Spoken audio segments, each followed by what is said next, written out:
Lockdown का चौथा चरण सोमवार से शुरू हो गया। दिल्ली समेत कई राज्यों में सोमवार को पिछले दिनों की तुलना में सड़कों पर ज्यादा वाहन दिखे। केंद्र सरकार ने कोरोना वायरस के संक्रमण को फैलने से रोकने के लिए देश भर में लॉकडाउन को 31 मई तक बढ़ाने का ऐलान किया, लेकिन इस बार गृह मंत्रालय ने कुछ नियम अपनी तरफ से तय किए हैं, जबकि बाकी नियम तय करने का अधिकार राज्यों और केंद्र शासित प्रदेशों को दिया है। वो खुद इस बात का फैसला कर सकते हैं कि उन्हें अपने यहाँ किस किस चीज की इजाजत देनी है और किसकी नहीं। इस वजह से ये लॉकडाउन पुराने सभी लॉकडाउन से अलग है। ज्यादातर राज्य और केंद्र शासित प्रदेश जल्द ही अपने अपने यहाँ के नियम बताने वाले हैं, लेकिन गृह मंत्रालय की गाइडलाइंस पढ़कर समझ में आता है कि राहत दरअसल कहाँ कहाँ मिल सकती है।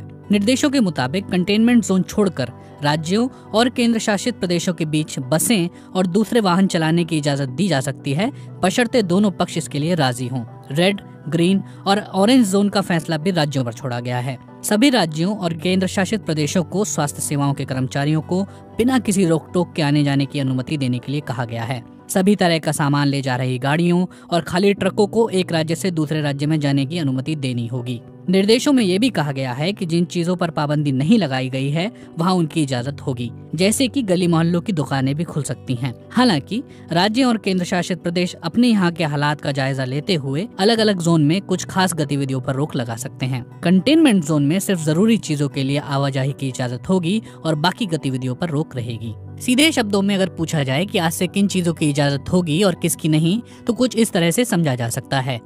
हवाई यात्रा और मेट्रो सेवाएं पूरी तरह से बंद हैं, लेकिन विशेष रेलगाड़ियां चलती रहेंगी। 2 राज्यों के बीच में सड़क के जरिए आवाजाही हो सकती है। इसके अलावा शराब, सिगरेट और पान की दुकानें खुल सकती हैं। नाई की दुकानें, स्पा खोलने की इजाजत भी दी गई है। हालांकि कंटेनमेंट जोन में इन दोनों की इजाजत नहीं होगी। इसके अलावा मेडिकल क्लिनिक, अस्पतालों में ओपीडी खुल सकते हैं। ऑटो टैक्सी भी खुलने की इजाजत दी गई है। तीनों जोन में ऑटो और टैक्सी दोनों में एक ड्राइवर के अलावा एक ही सवारी बैठ सकती है। अब बात 4 पहिया वाहन की। कारों में सफर करते वक्त लोगों को एक ड्राइवर और 2 सवारी बैठने की इजाजत दी गई है। दोपहिया की बात करें तो ग्रीन और ऑरेंज जोन में 2 लोग बैठ सकते हैं, लेकिन रेड जोन में सिर्फ एक ही व्यक्ति दोपहिया पर सवार हो सकता है। इसके अलावा स्टेडियम और स्पोर्ट्स कॉम्प्लेक्स खोल दिए गए हैं, लेकिन वहाँ दर्शकों के जाने की इजाजत नहीं होगी। इंटर और इंट्रा डिस्ट्रिक्ट बसें भी शुरू हो जाएंगी।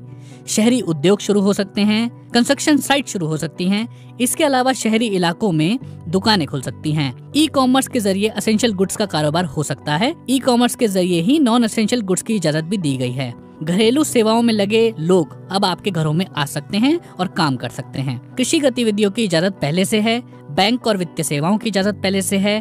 कुरियर और पोस्टल सेवाएं जारी हैं और सामान ले जाने वाले ट्रक भी अब आवाजाही कर रहे हैं। जिन चीजों पर पूरी तरह से पाबंदी है उनमें आप शैक्षणिक संस्थानों, hotel, cinema, mall, restaurant, gym, धार्मिक संस्थाओं को गिन सकते हैं।